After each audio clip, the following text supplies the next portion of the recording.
This podcast is presented by the Prince George's County Memorial Library System. Hi, I'm Heather. I'm Kelsey. I'm Hawa. And this is our podcast, These Books Made Me. Today we're going to be talking about Persepolis, the Story of a Childhood by Marjane Satrapi. Friendly warning as always, this podcast contains spoilers. If you don't yet know who loves Kim Wilde and Michael Jackson, proceed with caution. We have a special guest this week. Could you introduce yourself? Hi, my name is Rebecca Oxley. I work for Prince George's County Memorial Library System. I'm a librarian 3 at the Greenbelt branch. My pronouns are she and they, and I'm very excited to be on your show today to be talking about such an amazing book. I specialize in graphic literature for all ages, and I read for the Black Eyed Susan's Graphic Novel State Book Award. So, what does this book mean to you? Was this everyone's first time reading it? If not, how did this reread compare to your memories of reading it when you were younger? So I read this in high school when I was in 11th grade. I wrote a term paper about it, which I did recently uncover, and it was fine. It was better than I expected, honestly. I remember really loving it and really thinking it was cool that I got to write a term paper about a graphic novel when I was in high school. Looking back, the only thing I could remember is the word Shah, and then that she really liked music. Those were the only 2 details that stuck with me. And the whole time we were prepping before I read, those were only 2 things that I could contribute to the conversation.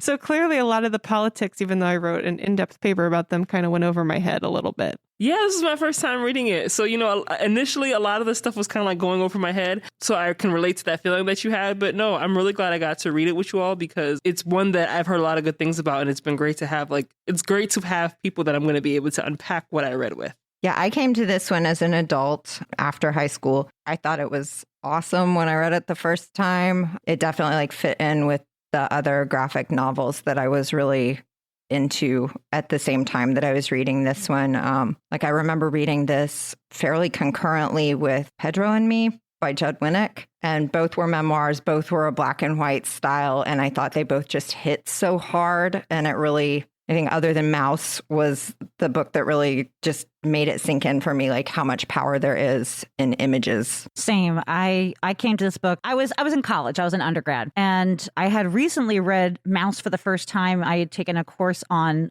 art that was created by victims during the Holocaust. So it was a very specific topic.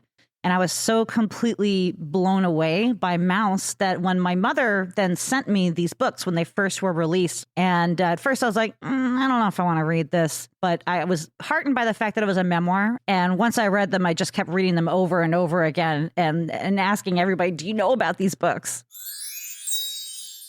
So I will go ahead and give a little summary of the plot. So Persepolis was originally published as 2 volumes, The Story of a Childhood and The Story of a Return in English. Originally it was published in France. So it's published in French as 4 volumes. Now we often see that it's published today as a complete omnibus. So in The Story of a Childhood, young Marji is being raised in Iran in the 1970s when Persian culture was dominant and progressive, and the Shah was in power, for good or for ill. And following the overthrow of the Shah and the wave of the Islamic Revolution, Marji's family struggles to find their footing in the increasingly fundamentalist environment. Marji's entire life is essentially turned upside down by the new regime, and she admires the activism of the important adults in her life who bravely protest, are arrested, and even killed by the state or others. As the war with Iraq begins, and Marji is beginning to emerge as an intelligent, rebellious teen, her family has to make a really hard decision about how best to protect her. Just some content warnings for our listeners. There will be some discussions of war, rape, torture, murder, and execution, as well as child soldiers. Okay, so I'm going to give you a little bit of information about the author. Marjane Satrapi was born in Rasht but grew up in Tehran. Her childhood is largely chronicled in Persepolis 1. As a teen, she relocated to Austria, where she studied at a French school as she had attended the Lycée Français in Tehran as a child and was fluent in the language. She ultimately returned to Tehran for a master's degree after a brief period of homelessness and illness in Vienna. She relocated to Europe permanently in her 20s and married a Swedish man, settling in Paris. She gained fame after after the release of Persepolis and eventually turned her graphic novels into a film that debuted at Cannes in 2007. Satrapi has been an outspoken activist for both women's rights and liberal political parties in Iran. She primarily works as a film director now and is a frequent interview subject and public speaker.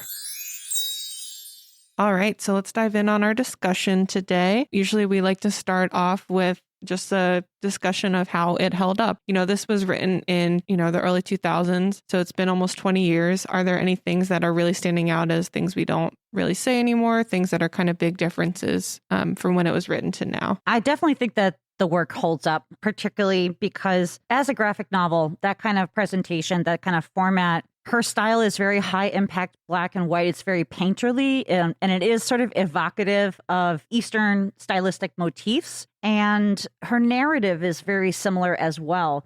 It's very straightforward.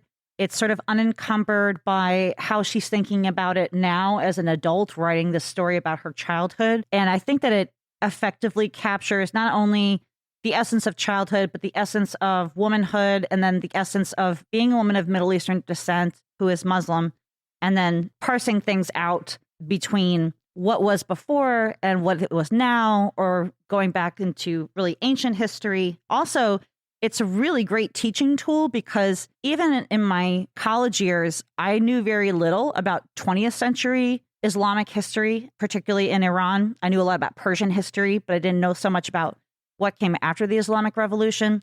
So this was a really interesting window that I think is still really valuable today. Yeah, I agree. Generally, I think this book is pretty tremendous as a geopolitical work. I mean, I think you get so much more out of this than you would get from a history text in a lot of ways. The only thing that I caught when I was reading it where I was kind of like, oh, that's a little bit cringe, when she's wearing a button, she gets stopped on the street, like she's confronted by, I don't even know what to call them, like basically the fundamentalist women's brigade. They're like the on guardians of the revolution. Yes, they're like on the street intervening people that they think are wearing the veil wrong or that look too westernized. And she's wearing a button with Michael Jackson, and they confront her about it.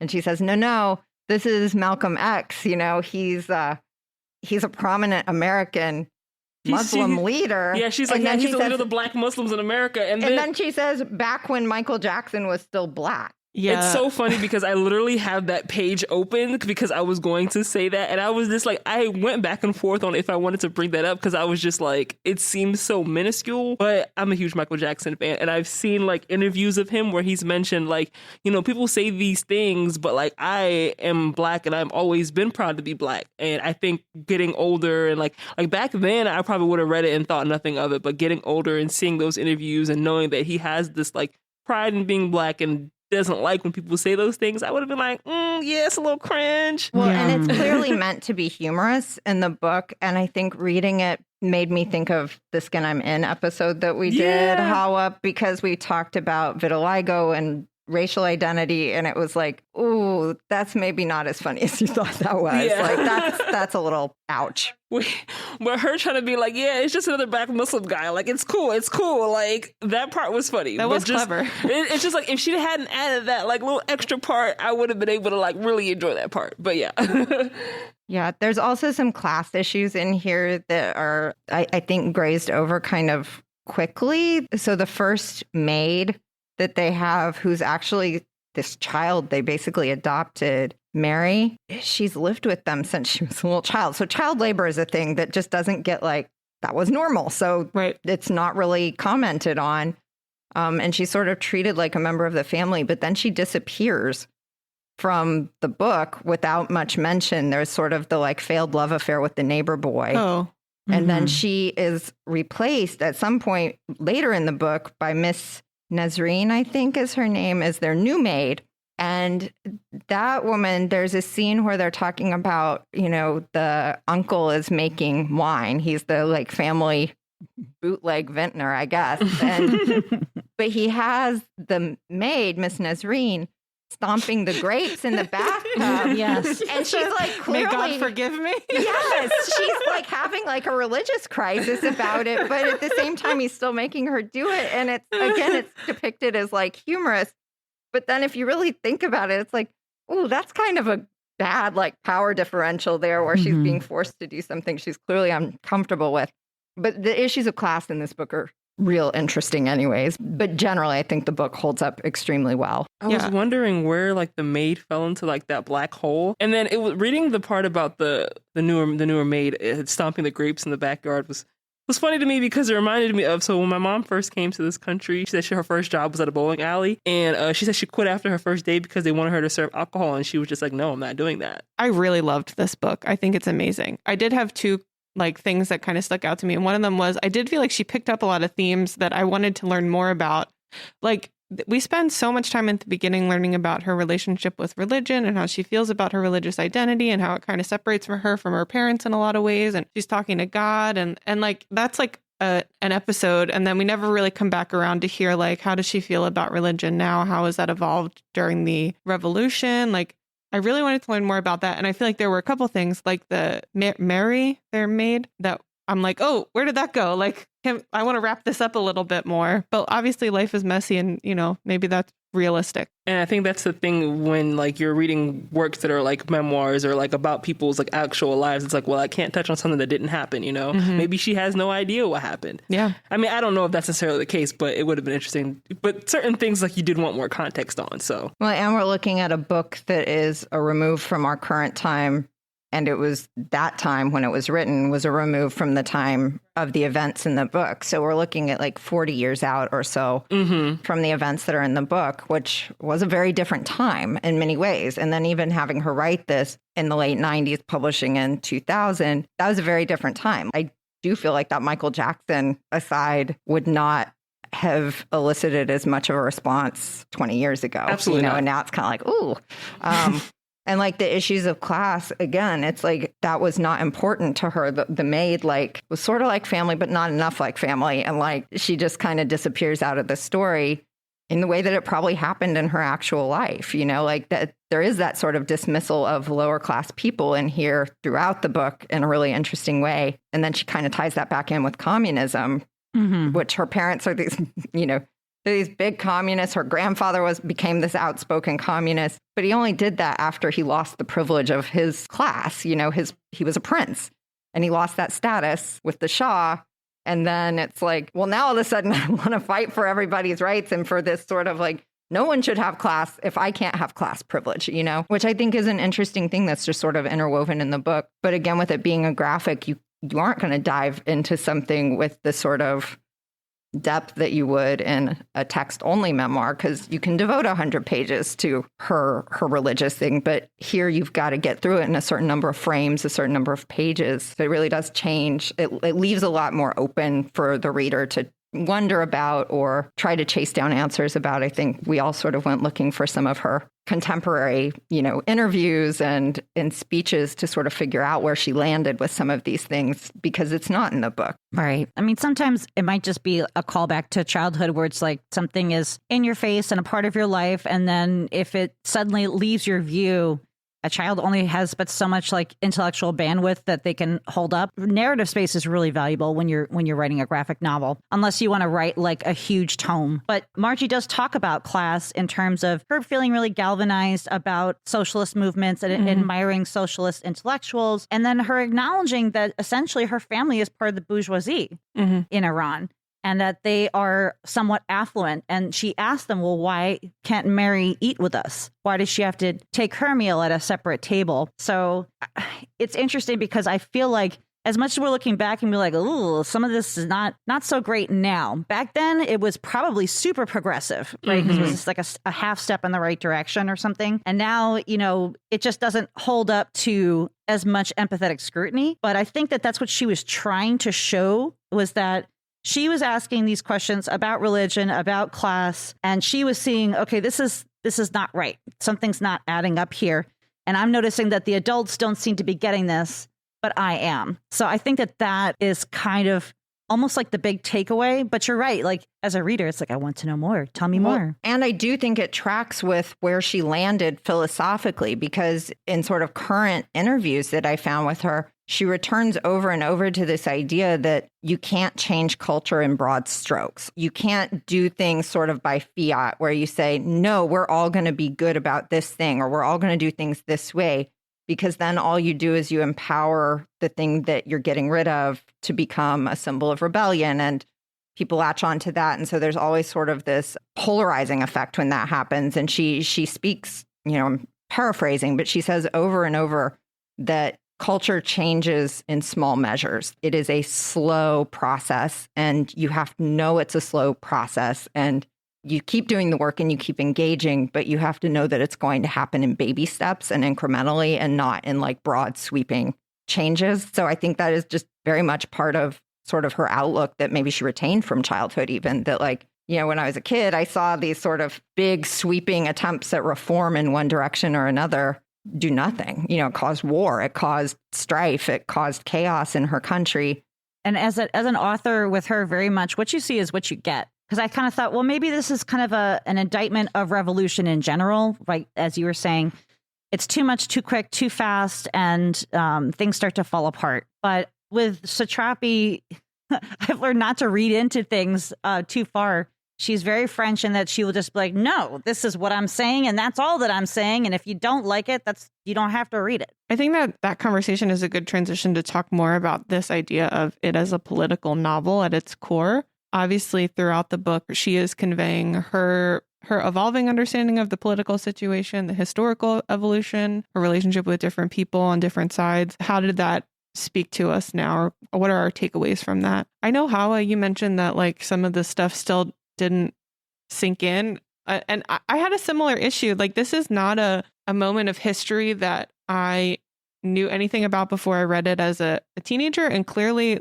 most of it did not. I think I processed it, but I didn't like absorb it. Mm-hmm. And coming back to it now, I think I got a lot more out of it. But this is the other critique I had, which is I wish she would put dates on things as they were happening, because I had a hard time understanding like where we were and what age she was as things were happening, but also like where in history we were. And I feel like a couple times she kind of goes back and forth in time in a way that it was a little confusing. So it made it a little harder for me to process how the world was changing. But that said, I really enjoyed and appreciated how blunt she was about her views, how it was from the perspective of like, she was probably the most conservative one in her family in a lot of ways. And then she kind of came around to joining them where they were. Well, and it is interesting reading it now. We have a lot more context for this than, when I read it originally, when it had just come out.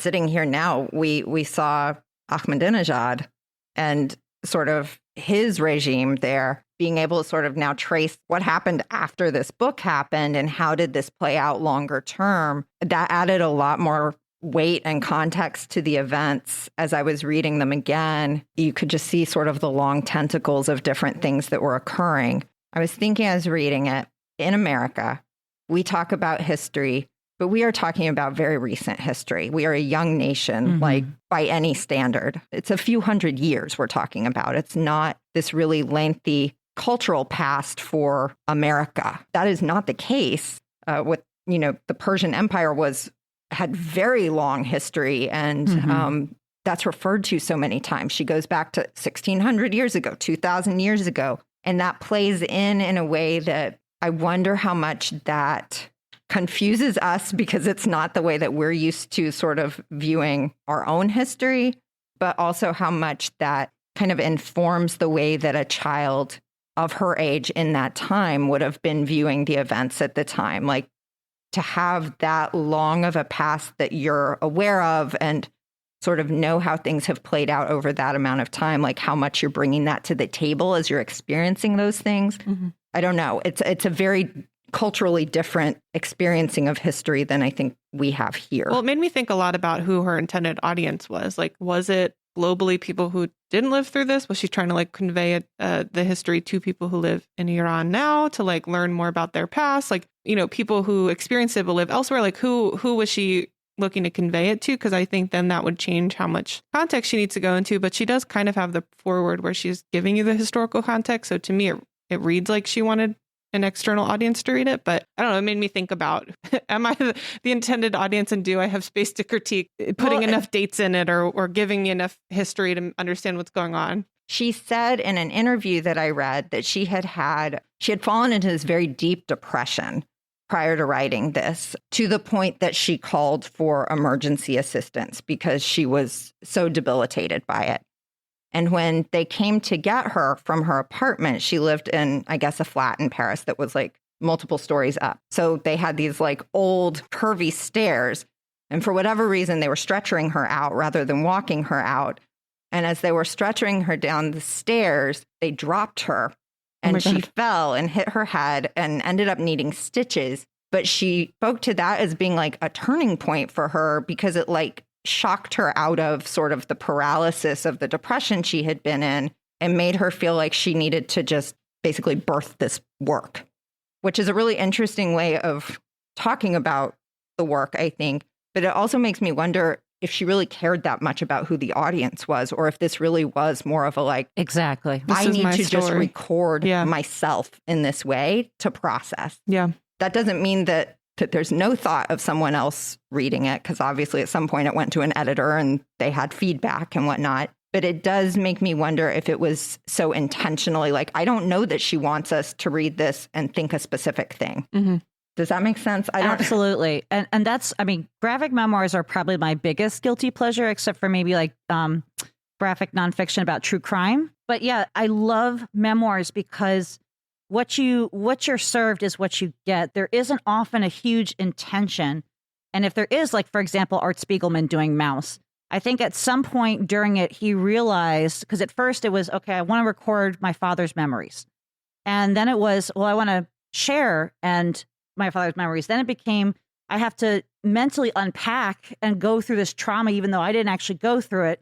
And then I think he started to get a greater sense of like, I'm actually archiving this narrative. And so I'm going to think a little bit about how it's presented.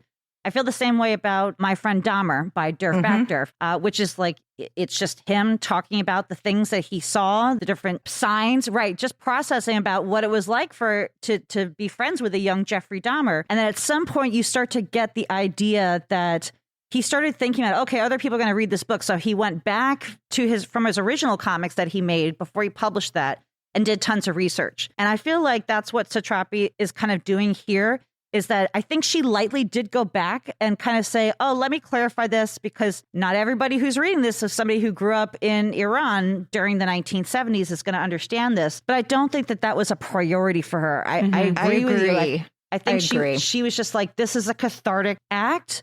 And, oh, you want to publish this? Okay, go right ahead. Yeah. Yeah. And purgative in a way. And like when you bring up Mouse, I think that's a really good sort of correlate to this, because generational trauma is very present in this book, just like it is in Mouse, where you have a child that's not only processing their experience, but they're processing the relayed experience of their elders. All of the information here about what happened with her grandfather, what's happened with her uncles, the torture, the incarceration of extended family members, neighbors. She's processing all of that, even though not all of it is lived by her.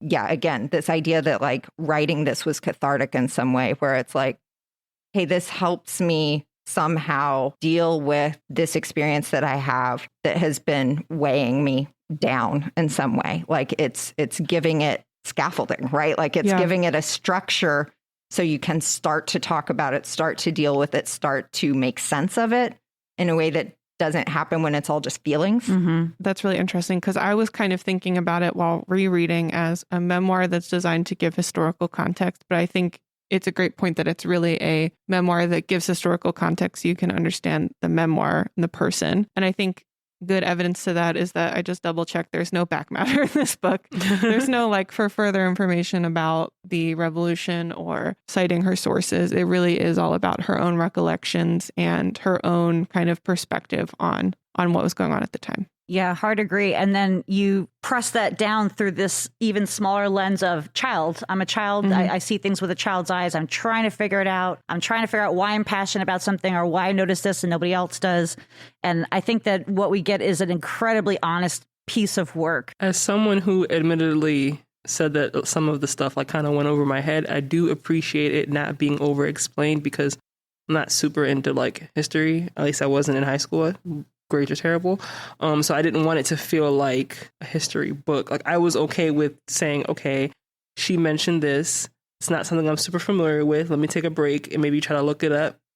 I think that's something that we have the convenience of being able to do. So I appreciated that being over-explained. So yeah, and the images, I think, help with that too. They There's really so do. much.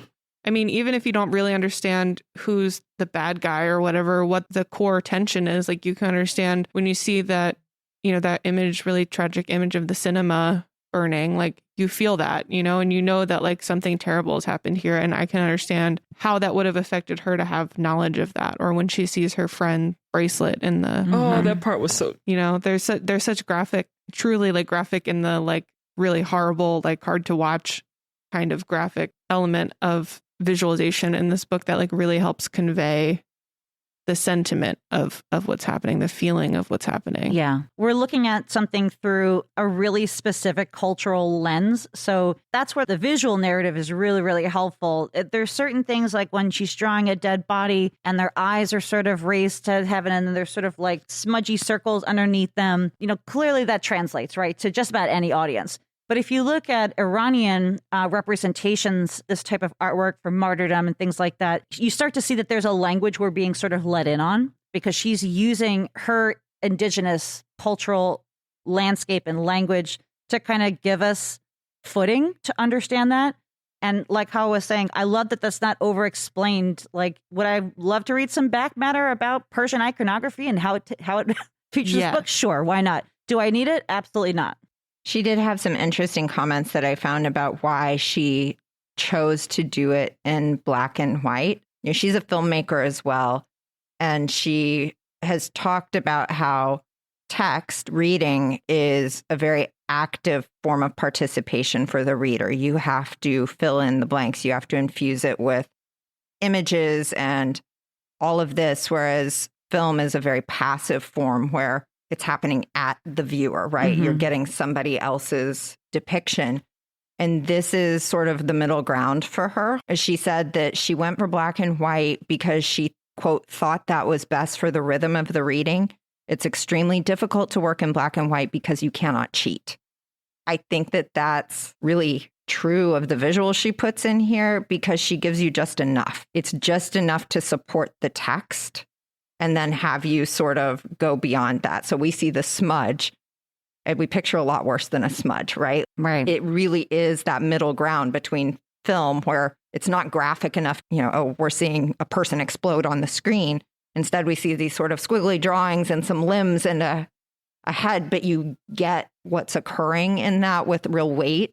And then the words that surround that, like about the boys with the keys around their necks, I think that hits a lot harder than if she would have gone with a much more like detailed graphic style. There's much more impact to that, or at least there was for me. Right, right. I mean, first of all, it puts more emphasis on concept as opposed to the individual that I'm confronting right now in this panel.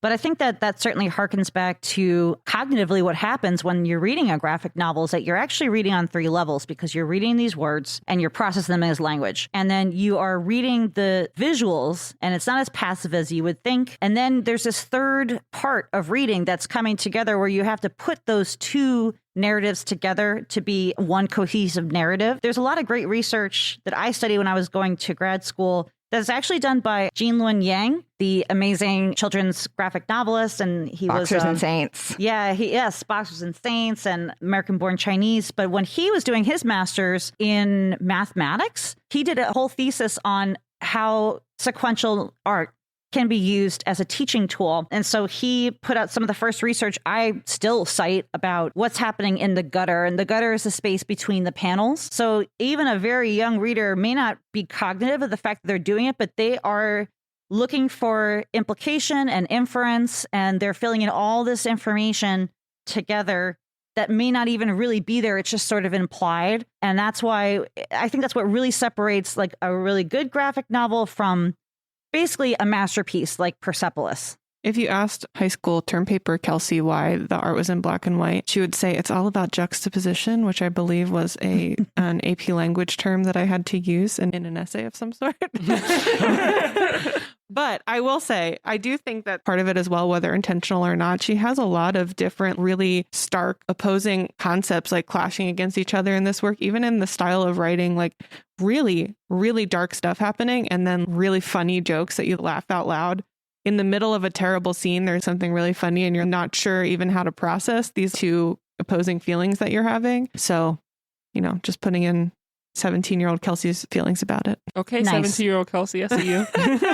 And our audiences will not know this, but I have a tattoo of a call number. It's 741.5. And back in the day, librarians didn't really know what to do with graphic novels. So they shoved them in the 700s with all the art books where nobody could find them. And they said, oh, well, these aren't real books and it's not real reading. And, now we know better. So I have this tattoo. It's just a reminder of how hard it used to be to get your hands on stuff if you were growing up poor and couldn't buy everything. So back then, they didn't know if graphic novels would sell. So comics were selling, supers were still selling, and horror comics were still selling in America. And then, of course, manga was becoming really popular and starting to get published. But everything was published in black and white for the most part, unless they knew it was going to be popular because they didn't want to invest that money without knowing there was going to be a return. Now we're treated to all kinds of really wonderful juvenile, teen, and adult graphic novels that are in color or in black and white or are colored using different things. But that was actually probably the basis of why it was published in America, because they do definitely go back and put pressure on people to colorize things. So, yeah, just a little bit of hot industry tea there. It would not be the same book with color in it. I love that backstory on your tattoo because I've been looking at it since you got here. So it's really cool. Thank you for sharing that. We still randomly have some comics shelved in that section. Yes, we do. We have like the Garfield. Baby Blues and Garfield. And it's very odd. I always wondered about that. So yeah. So I think kind of as we're talking about this, a lot of this was not history that we maybe grew up knowing or understanding. I think we've talked a little bit about why it resonates, but I wondered if we could push in on that a little bit more. Why do we think this has had such a lasting impact on folks? Why do we think it stuck with us as readers? Why does it resonate with a reader? To me, I just think that I've never read anything like this, never read anything that's touched on this subject. So for me, I think that's why it's something that's going to stick with me. And I think it's just a different view of this time period. I think that for me, being in my late teens, early 20s and reading this, for me, what resonated was women's rights issues and how different things were, because I was raised in a very social justice kind of household with my mom. And my mom used to bring me to protests as a child. And a lot of them were women's rights protests. So I had this like very early kind of example of that. Not only is this a thing you can do, it's a thing you should do. It's part of your civic rights and duty. And if you don't stand up, then no one will be standing up. But if you stand up, maybe someone else will stand up with you. Her defiance. Right. Defiance. Exactly. Like that she was just, it wasn't that she was chasing windmills, is that she saw dragons and she was going to slay them. And so that's exactly how I felt at the age that I was reading this book. Myself, I am very femme presenting most of the time, but I am a gender nonconforming person and I am a woman. And so for me, as Hawa said, I had never encountered something within this format or this art form that really gave that to me in an authentic way, as opposed to something like Strangers in Paradise, where, yes, there's a lot of great feminist and LGBTQ topics coming up, but it's somebody's story, right? It's somebody's imagination and they can kind of do what they want with it. So to know this actually happened to this person, but also all the people around her. So I love the strangers in the background because every single one of them is a person with hopes and dreams and family and all kinds of different things. And some of them went through great pain or death. And, some of them just sort of acquiesced and tried to survive. And I don't know, it made me think about a whole different area of the world and a whole different area of womanship that I had not really been fully aware of. My idea of inclusion was like, I'm going to think of everybody as opposed to I'm going to actively create space for the intersectional parts of our community. Mm-hmm. Yeah, I think the women's rights aspect really stuck out to me too, especially at that time in my life when I was reading it. I think even if I didn't know specifically about the ways women were being oppressed in the book before I read it, I can make connections to things that I cared about, things that I was passionate about. Rebecca, I think you mentioned, talking about making a connection with, dress codes at school and women and young women, especially being kind of sexualized for clothing that they wear, even when, that's not their intention or design. And so I think that absolutely, connected with me. And I'm sure I was really fiery about it when I was reading it then. I think too, the childhood perspective that we've come back to a couple times, I feel like she does such a great job of aging the dialogue of her character as it goes on is very much from the eyes of her at each age. And you can kind of see her maturing and becoming hardened to some of this stuff as she goes on. But, you know, all the reactions that she has where, you know, she's like, oh, my uncle's in jail. Like, whoa, that's so cool. Or like when her friend's dad is missing, she's like, yeah, he's probably dead. She doesn't know how to read people yet. And she has like some knowledge she probably shouldn't have, but she doesn't know how to interpret that into the empathetic, adult, mature response to it. And I feel like that not only kind of creates some, I don't know if humor is even the right word because it's not funny, but it is kind of funny, her reaction sometimes, but also just like you can really identify with her as she's going through it. You feel like you're with her. I think that is somewhat linked to the idea of the veil, and the veil sort of juxtaposing how women are sort of clocked in our own environments just for like having female bodies and existing. Like if I'm at high school and I'm wearing a spaghetti strap tank top, you know, I'm going to get sent home. Meanwhile, the boys who claim to be too distracted, nothing is done about that, you know? So one thing that to me is very relatable in this book, and I think we've talked about it in some of the other books that we've looked at, is how femininity is weaponized by the people with power in here. And Satrapi has a lot of thoughts on the patriarchy, but this illustrates it so many steps along the way. Like the veil becomes a weapon of oppression, right? But this is the most feminine thing you can do, but you have to do it, right? It's putting people in a box in that way, which then separates them at school from the men. So there's all of these things. And they're separated between the people who wear it, quote unquote, correctly and the people who don't.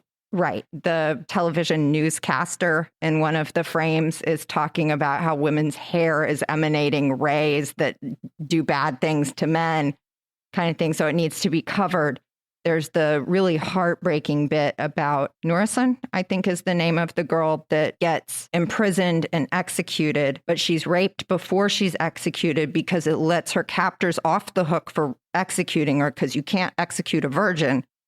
Also is weaponizing the rape, right? Not just against her, but against her family as well, because they send her the dowry. And they make sure that they know to send that message. She didn't die a virgin, that has power as well. And I think that is the fight, right? Throughout. When somebody is weaponizing something against you at every step of the way, you fight. And I think that is a common thing for most women. It doesn't matter where we grew up. It may look a little bit different, but there is always this, something is being weaponized against you because you are a woman.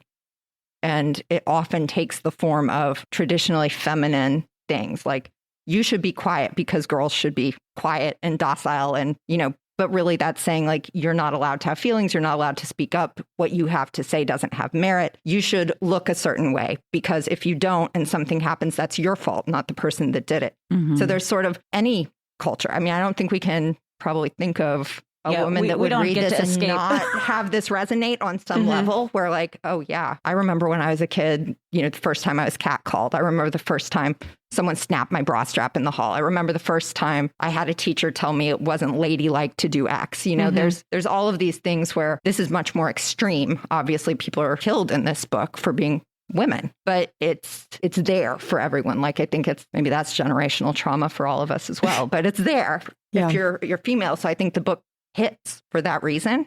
Yeah. And I think speaking to the veil too, like I think the act of making it required takes away the power it can have to make it freeing for some folks who would like to, you know, cover up and not be viewed by their body parts or whatever. Like I think there are a lot of folks who really love it as a religious symbol, as a, you know, personal modesty symbol, whatever choice, but by making it required, it takes that away from folks and makes it a tool of oppression. Satrapi had something to say about that too. Interesting. Because she's French now. She lives as a French citizen. There was a French ban on veiling. Yeah.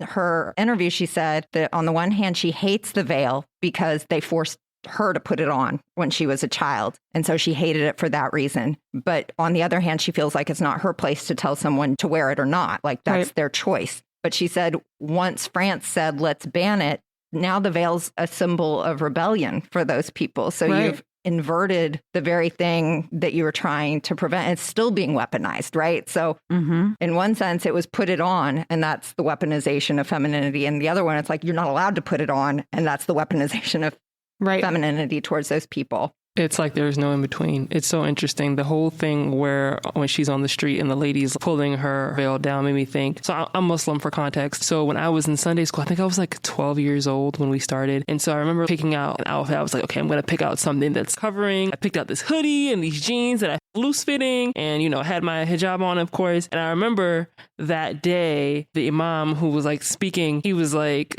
the men sit on the one side, the women sit on the other side. And he had me and my sister stand up as an example to show the women on the other side as what to not wear. And I was just so traumatized by that low key because I was just like, I spent all this time picking out what I thought was something modest just for you to tell me that it wasn't, and then to put me on display as opposed to pulling me aside. Yeah. So there's really no end to that story, but that was a little traumatizing. I still think about that. It makes me very mindful of when I am stepping into these spaces that are like more religious. I try to be very intentional of making sure that I'm picking out something that is overtly modest to the point where nobody can say that it's not.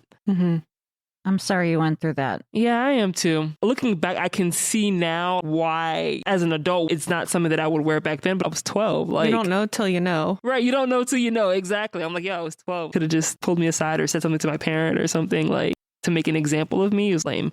I am glad that you brought that up, though, Kelsey and Heather, because I think it is important to know that there are plenty of women around the world who, for them, the veil sets them free and the veil protects them. And it doesn't matter what I think about that as a white woman from America. Like, what I think about that is completely irrelevant. But it is important also to notice, because I like that, you know, how you brought up the Guardians of the Revolution come up. And that was one part that really bothered me when I was first reading it, is that, you know, she's like 12 years old and they're getting madder and madder at her. So then they yank her veil down over her eyes and like, you know, cover your hair, you little whore. And I'm like, y'all are grown women talking to this child. But you know, for me, it's good without Satrapi drawing a lot of attention to it.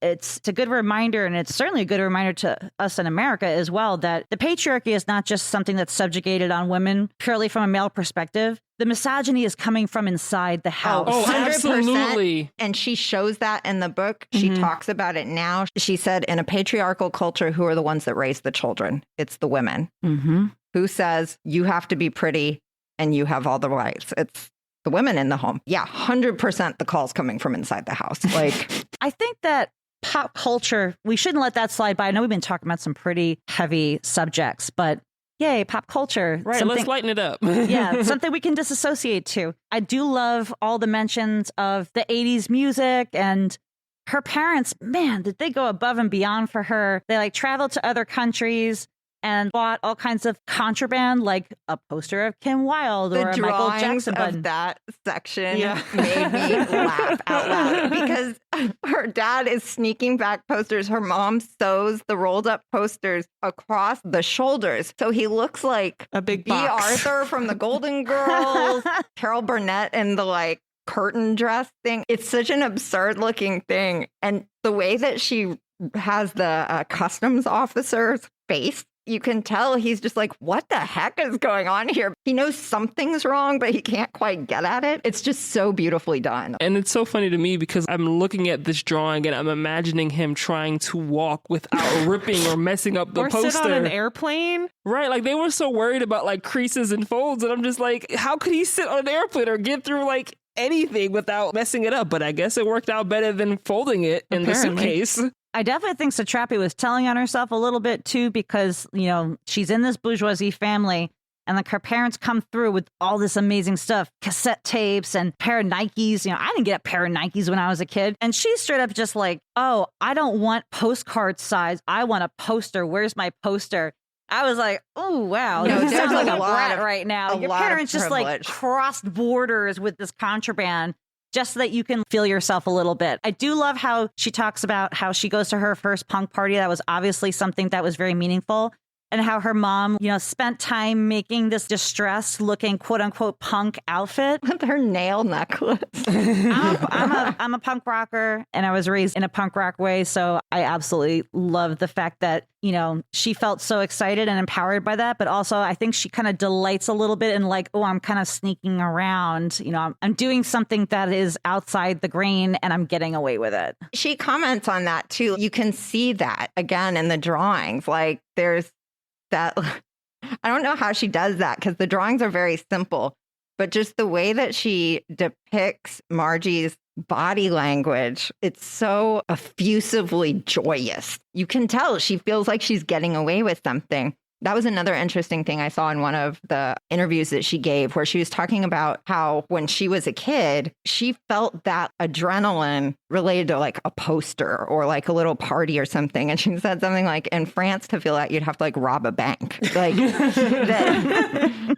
you can't bottle that. You know, when you don't have that level of oppression, the things that you can kind of like, ooh, I'm doing something bad, become very limited. She has very eclectic taste. Even though she kind of describes herself as in the punk scene, the things she lists as the various like pop culture things that she's into are so wide ranging, like ABBA, Iron Maiden, the Bee Gees, Kim Wilde. Like she has just a very interesting collection of things that are to her, you know, westernized and cool and illicit. The denim jacket, you know. Yeah. The denim jacket totally would have been me, the denim jacket and the Michael Jackson pin. I think it's interesting talking about what she did in terms of her version of oppression. I'm like, yo, she got expelled from school for punching the principal. I'm like, that was hardcore. Sis was wild. Like that was punk. Like punching your principal is legit. That's hardcore. The picture is kind of funny too, because her principal's just like laid like flat on the ground. And that's like the beauty of a graphic novel when it's done really, really well. Like Satrapi works very gesturally, so she doesn't spend a lot of her time creating a lot of realism and capturing those details. She focuses in, like when you're doing, for anybody who's not in the art world, gesture drawing is when the model changes pose like every 20 to 30 seconds, and you just have to draw as fast as you can. And what you get out of it is sort of the boiled down essence, the no nonsense movement of forms. And I really feel like that translates, especially like when the Guardians of Revolution come out, because they're in like Shador or they're in Burqa, and they're sort of just like these looming figures. Like you literally see them sort of the night on Ball Mountain or something, just like looming over like threateningly. Women with threatening auras is what I would describe that as. Yeah, no. Now that you mentioned it, I feel like I can't unsee them looking like blobs. Y'all can't see me because I'm like on a mic, but I'm like crouching over. Before we close this out, we're not going to get to Persepolis 2, which is a whole different amazing part of a story. But I think it's normal to feel a lot of anxiety when you're reading this book. It's totally normal to feel some kind of way thinking about, are these people going to get caught, or is she going to get caught? Because we do see what happens to the people who get caught. Right. And so it just kind of builds that tension. So to anybody who's a younger reader, like a tween or teen who's reading this, just know that if you're feeling anxious while reading this, that's probably what Satrapi intended, because she herself was feeling that anxiety. Yeah, like even reading and knowing that they were doing certain things, I'm just like, oh my God, because I know that these are things that people consider to be forbidden in Islam or things that people frown upon. So like when she was putting on the nail polish, I was like, oh my gosh, she's putting on nail polish. Like nail polish is something that's hard to hide, you know? Yeah. It's just wow. Like I was really feeling it. And especially because of having some more context in terms of having family members who, I mean, I am Muslim, but I have family members who are Muslim and more strict and look down upon certain things. I was like, oh my God, I'd never be able to get away with that. Mm-hmm. So yeah, I'm excited to get into the second part eventually. You have to admire it, because it takes a lot of guts to not only internally, mentally think like, oh, I don't support this, but actually actively do things that you know are kind of frivolous, like the nail polish and having wine in the house and having your parties, but that essentially give you your humanity and allow you to fight back. But you know that if you got caught, the punishment would be so severe. And I think those little acts of rebellion just really, I really admired them. And it made me wonder if I would have the confidence and the guts to do something like that if I was in a similar situation. I feel like I would be like, I will follow all the rules. I'm so sorry. Please don't be mad at me. But the problem is you can't really follow all the rules, right? That's part of it. Yeah. And I guess, you know, I didn't realize it until just now when you told me, but that was certainly the type of young lady, young person that I was constantly testing boundaries, constantly doing protests, whether they were overt or subversive. And so I just totally vibed with her as a protagonist.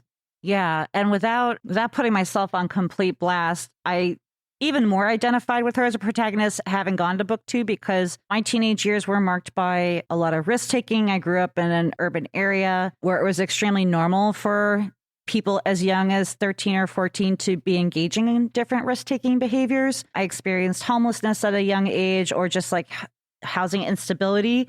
And I spent a lot of time alone also, just like in my own company. So again, I completely vibed out with that. And then, of course, she does go through this whole like reinventing herself thing when she returns to Tehran. I think most people can kind of identify with, because we've all had to flip the script now and again, and then, been kind of feeling ourselves about it, which is all good. Each episode, our luminous literarian Hawa will provide miscellaneous insights from our book. It's time for Hawa's Headspace.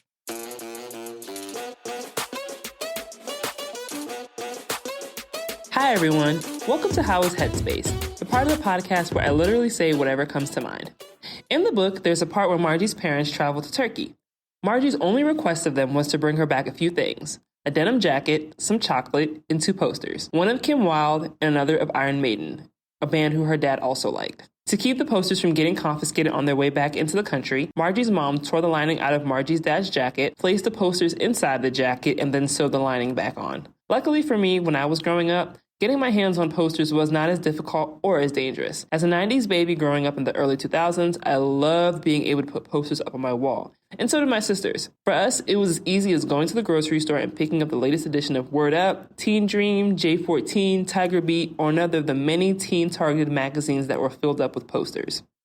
Word Up was definitely my favorite because I was able to find posters of many of my R&B and hip-hop faves at the time, like Sierra, Bow Wow, B5, Rihanna, and B2K. I remember one year for the Valentine's Day edition, they had posters of each of the members of B2K, and they said something like, "Will you be my Valentine?" on them. Of course I said yes. I carried around the one with my favorite member, Lil Fizz, on it for every Valentine's Day for the next few years. One of my favorite full-size posters was from Tiger Beat magazine, and it had the cast of one of my favorite movies from back then, High School Musical. Don't judge me, okay? Well, folks, there you have it. I'm off to see if I can get my hands on a copy of Word Up magazine. Tune in next time to see what else is going on in this head of mine. So now let's talk to somebody who actually knows something about one of the main topics covered in this book. Thank you so much for joining me today. Could you take a moment to introduce yourself? Yeah, my name is Kayvon Chinichian. I grew up in California and I moved out here about 13 years ago.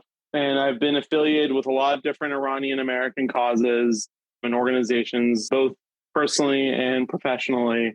And, one of which is Pars Place, the Iranian-American Community Center, which is based here in Northern Virginia, where they do educational activities and cultural activities at a community center for the Washington, D.C. area. So you have a bit of a personal connection to Persepolis and its release. Can you tell me a little bit about your connection to it and its impact when it came out? Persepolis, at its core, it's a story about the complexities of the Iranian experience in the 1980s. And so, that's the story that's being told. But at the same time, it weaves in a lot of themes around the challenges around immigration, navigating cultural differences, and what it takes to immigrate, the conversations that happen within families around it.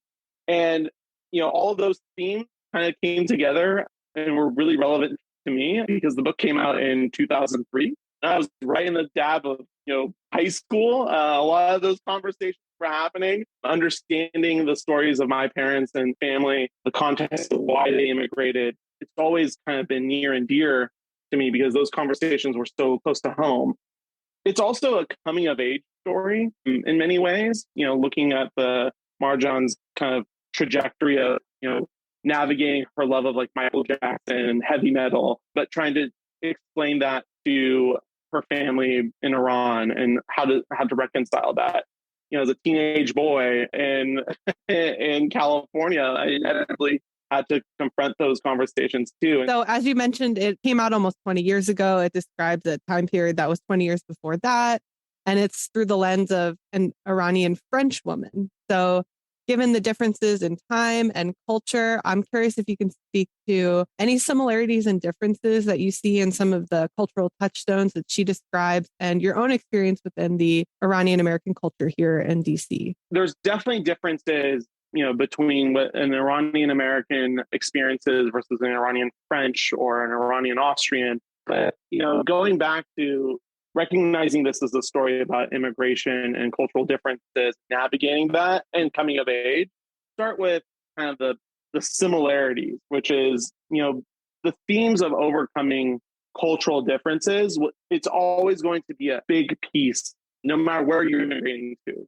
I've had family members that, immigrate to Europe, Canada, to the US. And yeah, of course, the end result is a little different everywhere, right? And those differences are important, but really the core of that experience is the same with everybody, right? What was it that, drew you to immigrate? What was it like when you arrived? And those cultural norms are always kind of, they manifest themselves in funny ways that, you don't necessarily think about it. But, Iranians, for example, have a ritualistic form of etiquette called taro. And it's designed to be equalizing between two individuals, trying to do anything from exchanging a present or getting like a glass of water for a friend. There's always this ritualistic, no, you go first. No, I won't, back and forth. And my uncle, who actually was, went to school in the West, but immigrated to Europe in the late 80s, it took him years to figure out that whenever he offered to pay the bill at dinner, that when he was doing that in front of Western Europeans, oftentimes they took him up on the offer. And he was like, well, I didn't realize that was going to be the case. And so there's always funny little things and for everybody, right? Whether you immigrate to the US or if you immigrated to, Norway or Sweden. I would say the differences, though, and this speaks a little bit to the DC area, the differences are how international Iranian culture and Iranian activities have become more prevalent in the last just 20 years. I mean, I would say even in the last 10 years. I grew up in California where there was a lot of Iranian-Americans. We lovingly call it tarantulas. And, I remember Persian New Year, which rolls around every March 21st. It's a spring equinox. There was the Iranian-American community got very excited, but there wasn't really anything else going on around beyond that. In the last 20 years, though, using DC as the example, the Smithsonian puts on a phenomenal Nowruz program. Celebrities wishing people a Nowruz Piruz, making it easier, I think, for folks who do choose to immigrate. And just to say that, based off of what I understand from my own family's experiences, even those little comforts at home weren't there 20, 30, 40 years ago. And now it's a given, right? Like I just need to pull up my phone and say, where's the closest Persian restaurant? And you jump to it. So the one thing that Persepolis is unique for a lot of Iranian Americans is that it's remarkable that it got the story out for the experiences that Iranians went through in the 80s and early 90s, the cultural questions, the issues, all of that. It was remarkable in that respect. Unremarkable because so many Iranians have stories like that. And so I mentioned that in 2007 when we had when the movie came out, I went with a group of friends, all Iranian Americans, all who had kind of similar time period that their parents had immigrated to the US. And I remember all of us sitting around the table and saying, oh, I had an uncle that had to do X. My mom did this. We exchanged a whole set of stories. And so it's a fantastic piece that almost for the community generated a conversation, at least those Iranian Americans that are kind of my age bracket. It was like a conversation. Well, I had no idea that your parents went through this experience or, so on and so forth. You're speaking to having some of those experiences growing up, and I'm wondering if there's still a connection or if there's still that sense of history that younger generations have today. It's funny that you should mention that. So my sister is 8 years younger than me. So we bridge the millennial Gen Z difference quite well. And the difference, I think, and this is just an anecdote from one family, but the access to resources for one's Iranian identity is a lot easier today than it was when I was coming of age. So an example is trying to learn how to read and write, right? Besides what our parents taught us, really, we had to, my generation had to go to a Persian bookstore, find the book, and then put it in kind of the sweat energy, sweat equity to be able to learn how to read and write. Well, my sister's generation, there's apps online, there's websites, there are classes, there's a prevalence of classes both here in the DMV area, for example, but also in LA. There's a lot more resources that are available. Social media in many ways made it easier. I've noticed that the younger generations are more inclined to use their Farsi, even though they might not necessarily know Farsi perfectly well. There's almost like a more gun-ho-ness to it, which is awesome. Well, thank you so much for joining me today and sharing your own experiences. I really appreciate it. Thank you so much. And thank you for picking Persepolis and focusing on kind of the Iranian-American experience. And I look forward to listening to it.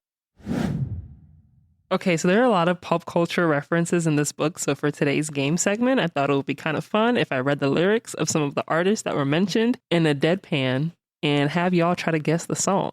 Should we make our buzzer noises? I hope you didn't do like just Kim Wilde songs or something. No, I didn't. Okay, so there's 2 points available. 1 point for the artist, 1 point for the song. If you get both, you get 2 points. That sounds good. Then if someone knows the other half, then they can get a point. How about that? Okay, we can go with that. Are these Marji's time period or are they our time period? I tried to pick from Marji's time period. Okay. We're going to see. Do the best we can. Isn't she wonderful? Isn't she precious? Less than 1 minute old. I never thought through love we'd be making one as... Stevie Wonder?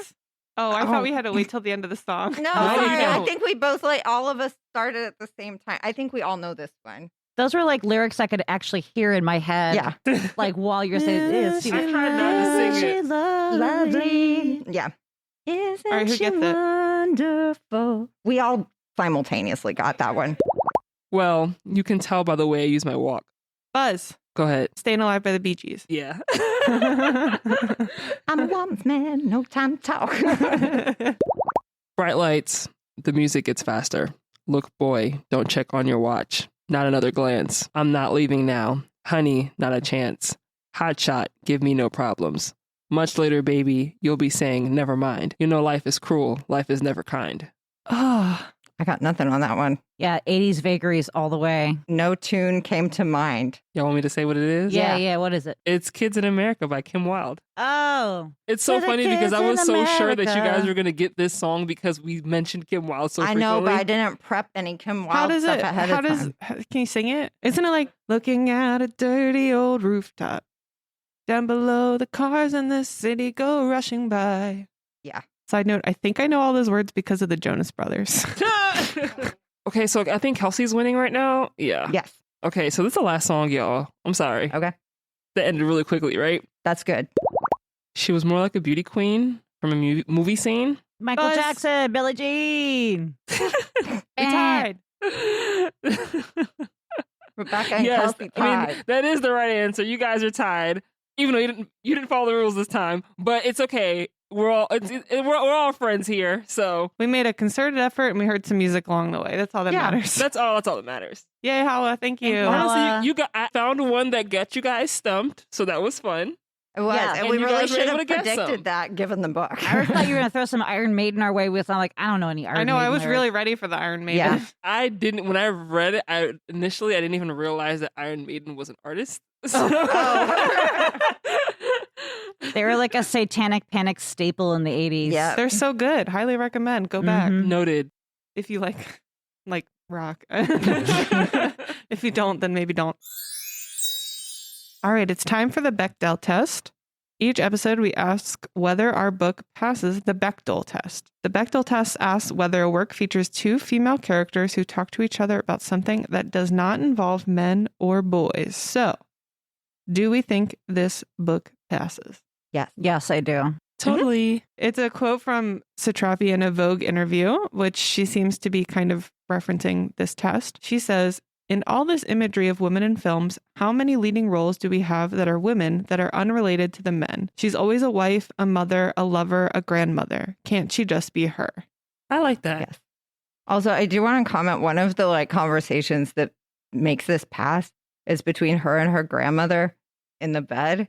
And her grandmother says she soaks her boobs in ice water for 10 minutes in the morning at night to keep them perky. And that is wild. And also I felt like that was the die of wet hair, bad medical advice from this book was that would not do anything except make your boobs really cold and painful. Well, but cold cold water is good for your skin and hair. So maybe it does do something. It's funny because But it would do nothing to fatty tissue. Like, I mean, it might temporarily maybe make it you look keeps the very skin perky because taut. you're nippy, but it's not going to like keep them that way. It's just so weird that was the conversation she had with her grandmother like the day before she gets shipped off to Austria. You Like, gotta ask the important questions. like the jasmine flowers in the Yeah. bra sounded that kind was of cool. That Yeah, sounded that kind of was super wholesome, cool. and then it went from that to like, yeah, how your boobs so perky? Like, y'all are hilarious. Well, that's it for this episode of These Books Made Me. Join us next time when we'll discuss a book in which the main character is named after a reptile. If you think you know which book we're tackling next, drop us a tweet. We're at PGCMLS on Twitter and #TheseBooksMadeMe.